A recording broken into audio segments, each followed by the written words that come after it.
A dentist who lived a luxury, globe-trotting lifestyle while conning the NHS out of £1.5 million has been jailed for 7 years. Dr Joyce Trail stayed in £1,000 a night hotels and had a designer shoe collection which, quote, to make Imelda Marcos proud. Our health correspondent Michele Paduano was in court.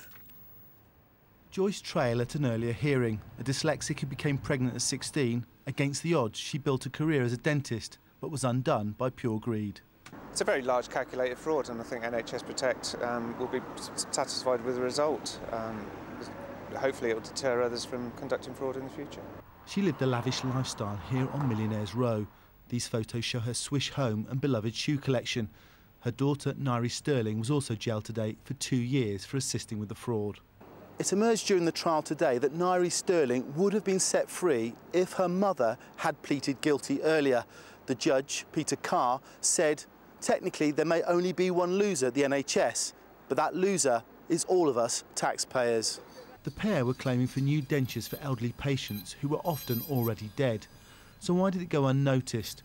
Most of the claims were for nursing homes, but 75% were bogus. Most were for new dentures, which drew the maximum payment of £300. And payments for residents in Manchester and Nottingham homes were made by the Birmingham NHS. The chair of the local Birmingham Dental Committee doesn't understand how the NHS didn't notice. It sticks out like a sore thumb, to be honest. You know, that volume of work or large contract value for one individual to carry out. I'm not sure why it wasn't picked up sooner.